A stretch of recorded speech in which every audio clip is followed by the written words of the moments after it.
I'll be honest with you, it was a pretty good year for Magic the Gathering.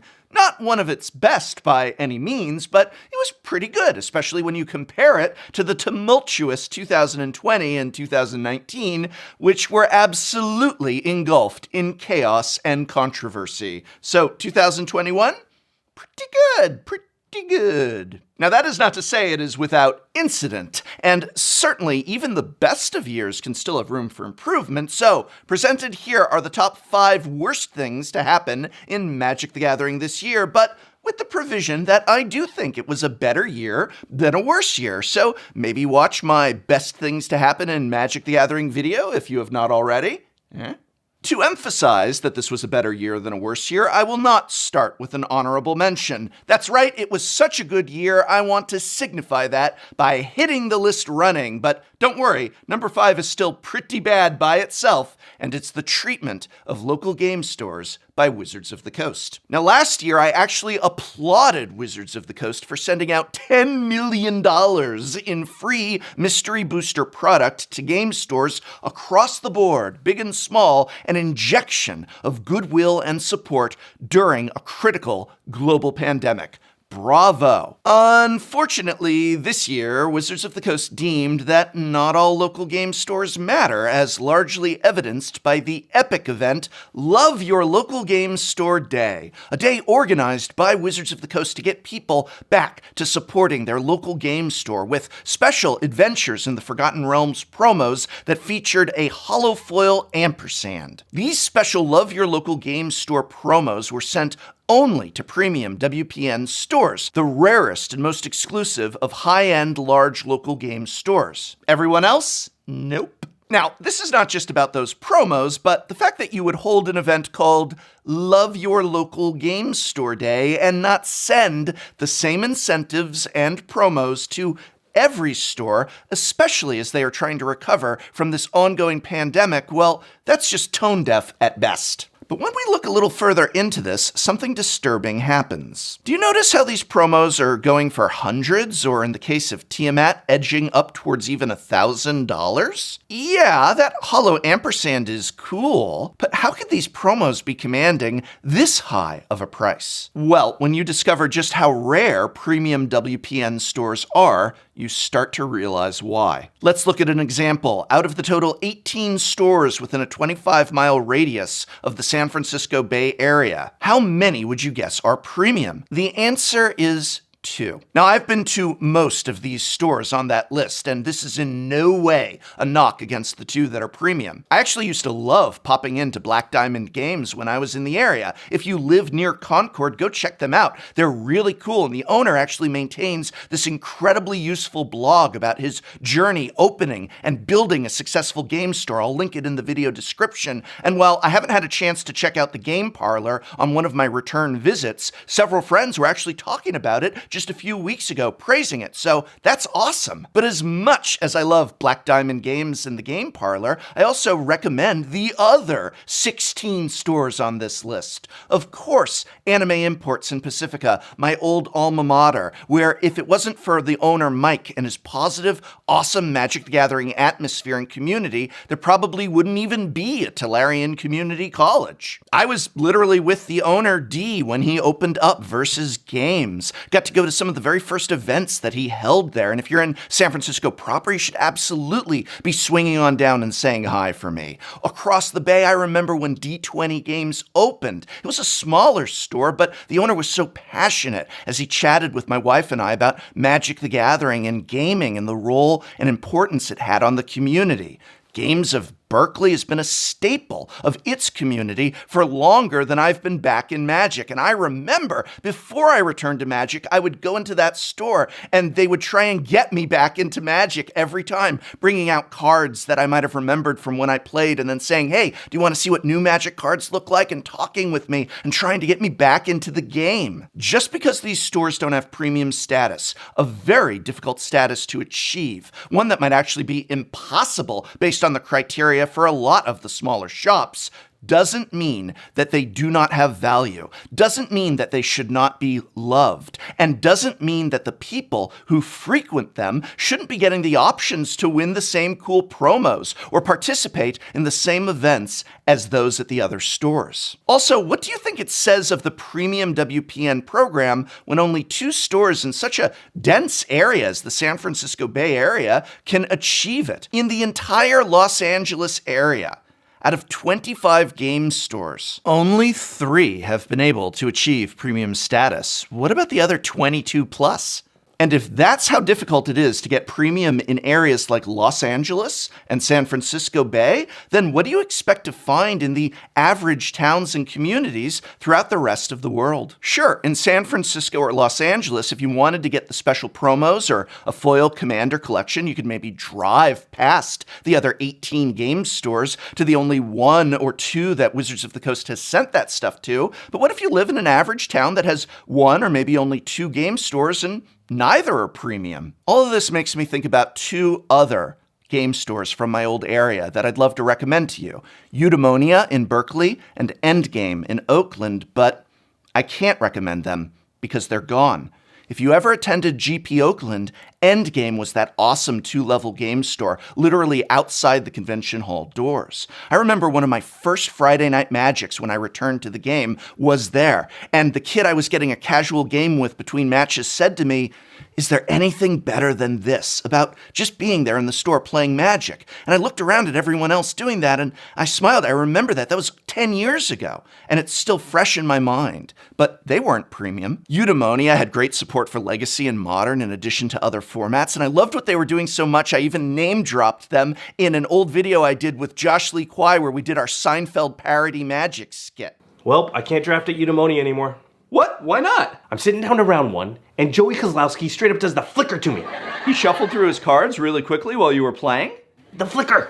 It's Friday Night Magic. Who flicks? He flicks! Who does he think he is? Brian Kibler? Apparently. And Eudo closed its doors last year. Endgame the year before. No, it wasn't because of the premium program or the near impossibility to become a part of it, but stuff like that certainly doesn't help. What does help? What is Wizards of the Coast doing to help? Last year, I could point to something. This year, I can point to a Love Your Local Game Store Day that only loved premium game stores. Well, this is about loving all our local game stores, big and small, recognizing how important they are to Magic and supporting them better. This wasn't a year where that happened. Wizards' own Amazon storefront is often undercutting most game stores. Imagine having to be in competition with Wizards of the Coast on Amazon if you wanted to sell Magic the Gathering product at your game store, and that sort of list goes on and on. We gotta move on. Coming in at number 4 is... we have a new Magic Champion! You will know. And when you leave the stage and the lights, you won't have to tell anyone because they will already know. When you walk into a room, you will see it in their eyes, hear their whispers, feel their respect. That's right, it's the death of organized play and the official end of the MPL and Rivals leagues. Now, this is not so much about Wizards having to end the MPL and Rivals leagues. I mean, from its very inception, it was wrought with problems that pretty much everyone but Wizards of the Coast seemed to see. No, the MPL didn't work, and it was obvious that it didn't work. But what I am pointing to is the ham-fisted way its ending was handled, which I suppose in a way is kind of fitting considering the ham-fisted way it was managed since the very beginning. From the start, the MPL seemingly deconstructed decades of Pro Tour history and presented a new system where, instead of going to events and competing to win and taking your place among the greats, you became a mere spectator watching what was more or less the same group of people play against one another in a league and point system that was so convoluted and confusing no one could understand or explain it. In a lot of ways, ending the MPL and taking it out of its misery is good, because it could allow Wizards of the Coast to do the smart thing, to do the right thing, and just go back to the old Pro Tour and Grand Prix system. Sure, that system was not perfect, and there was within it a lot of room for improvement, but hey, here was their chance. With the end of the MPL, a golden opportunity presented itself to usher in the new era of organized play, return to the Pro Tour, something, and instead, we got nothing. And not only was no system in place to replace the MPL, there was next to nothing offered about any plans to do so. Now, I recognize there are a lot of factors here. We are in a pandemic. We've not fully returned to in-store play, and there are myriad other factors that make it difficult to have a 100% cohesive plan to present. But to offer absolutely nothing is just a huge mistake, especially since other organizations in Magic the Gathering are, well, showing organization. Local game stores are holding safe in-store events again. Channel Fireball had Magic the Gathering Las Vegas. Star City Games not only had its own SCG Con, but just announced their plans to expand it dramatically next year. Wizards of the Coast's plans? Silence then and silence now. They must have known for a long time that the MPL was doomed.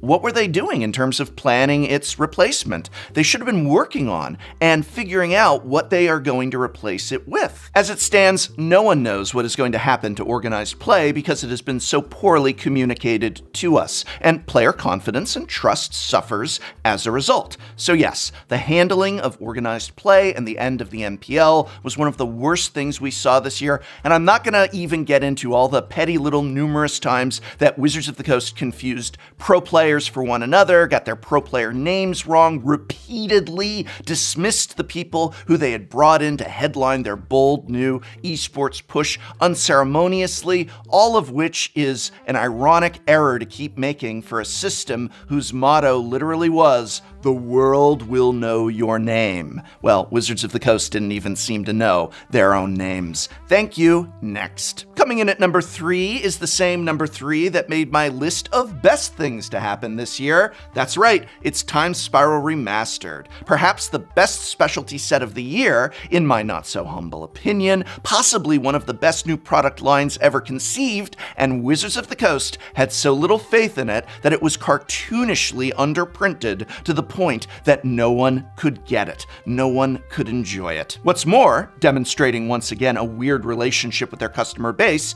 as people, customers, and local game stores very clearly voiced their desires to have this product, voiced that they wanted to buy this product, absolutely no effort was made to compensate for the underprinting, leaving boxes at outrageously marked up prices. And to top all that off, while there seemingly was never a second wave to local game stores, it appeared that the only extra Time Spiral product that came out was then sent directly to Amazon, once again demonstrating that the priority is to Amazon over local game stores. Oh wait, I'm sorry, that was point number 5. We've moved past that. Funny how they all kind of interconnect. Keep in mind, by the way, that last year, during the height of the pandemic, 2 amazing, absolutely amazing products had shipping and supply issues: Mystery Boosters and Jump Start.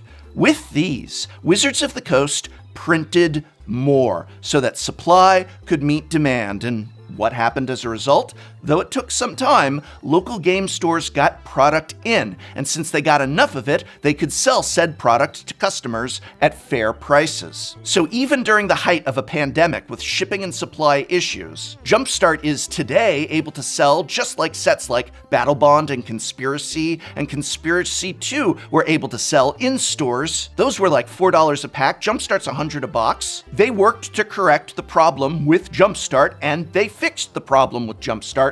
Why didn't they do this for Time Spiral Remastered? I applauded Wizards of the Coast last year on how they handled Mystery Boosters and Jumpstart, but in terms of this year, I think it was a major mistake that they didn't do the same for Time Spiral Remastered, a set that people wanted to not only buy, but draft. Oh, you know what? You know that local Love Your Game Store day? What if they had printed more Time Spiral Remastered like they did for Jumpstart, and instead of sending it to Amazon, they sent it to every local local game store that wanted to buy it from Wizards so that said game stores could sell it to their customers at affordable prices, hold drafts if it was safe to do so, and again, do this not just for premium stores, but for all stores. That would have been an amazing show of support, getting product and customers into the stores. Heck, they could have even used that as an opportunity to get everyone signed up for a DCI number for an upcoming return of organized play,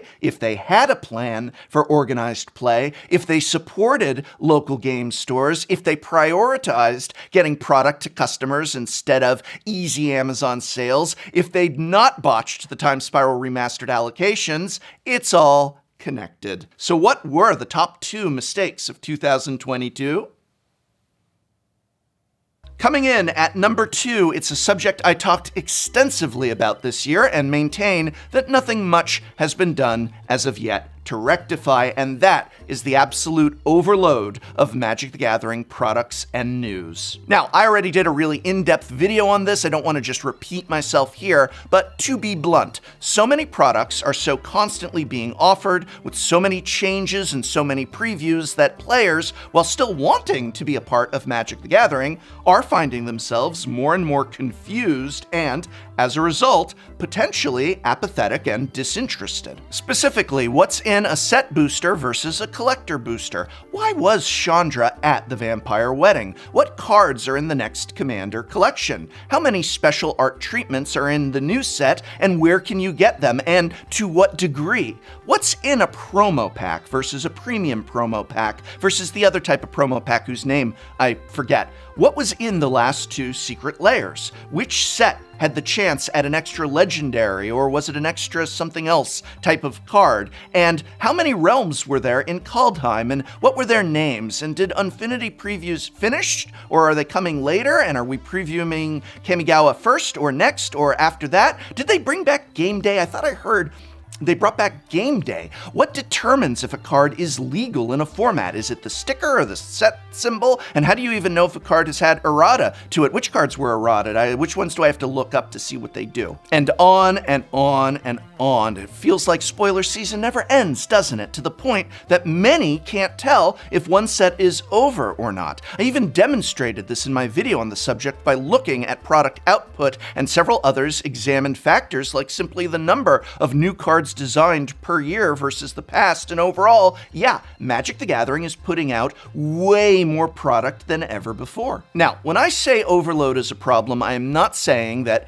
too many Magic products is that problem, but rather I am pointing out that the way they are handled, the way they are presented, is in a manner that makes it very hard for the average customer to keep up with or even understand. If we are entering an era where we are going to continue ramping up how many Magic products are made and offered, then Wizards of the Coast is going to have to do a better job on how it communicates with its own customer base. When you have reached the point that your customers struggle to know what is in your booster packs, and your main product is booster packs, and you have not 1, not 2, not 3, but 4 different kinds of booster packs, then I would argue you are hitting a negative overload. Why did we have previews for Unfinity that did not complete but introduced key concepts of the set, only to be followed by previews for Kamigawa that did not complete but introduced key concepts of that set? Shouldn't we have maybe done these one at a time and in the order of their release? The complete contents of Signature Spellbook Black were spoiled months ago, but we're still a month away from its release, or is the release next week? How many of you remember what is in Signature Spellbook Black, or that it was even coming out at all? Because at a certain point, if you can't follow what's where, can't remember what's coming, can't sit down and enjoy a product because 1 week after it comes out, 3 more are being hyped and previewed, then eventually you're just going to tune out. So what is the number one worst thing to happen in Magic the Gathering in 2021? You know what it is. That's not a good sign, but it is a sign that it is indeed the worst thing to happen in Magic this year. And yeah, like you've already said, it's Magic Arena. Again. No, not Magic Alchemy. No, not Magic Alchemy cards in Historic. No, not Magic Arena's economy. No, not the complete lack of social and quality of life features. No, not Magic Arena's growing bugs, growing slowdowns, and other user interface and player experience issues. It's just Magic Arena.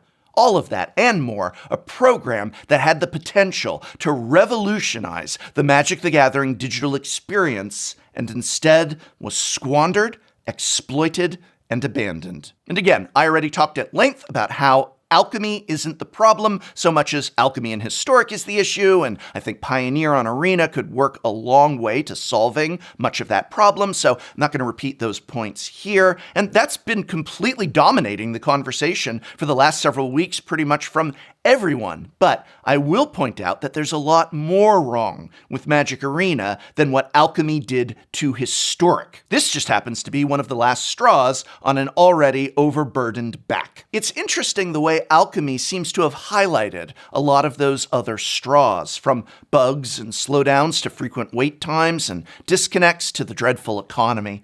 Arena was once a really smooth, fast-moving client that seems to be buckling under its own weight. During the recent pre-release, it literally crashed to the point that many content creators resorted to just booting up Magic Online in order to do their pre-release streams. Insert meme here. You must be truly desperate to come to me for help. And of course, there's been a lot of talk about the Arena economy as well. And yes, Alchemy further highlighted the issues with it, though I felt earlier this year that Jumpstart Historic Horizons did so too, as did the incredibly bad value for Arena's Decathlon. But what I think people do not focus enough on are things like simple quality of life upgrades that are missing from Arena.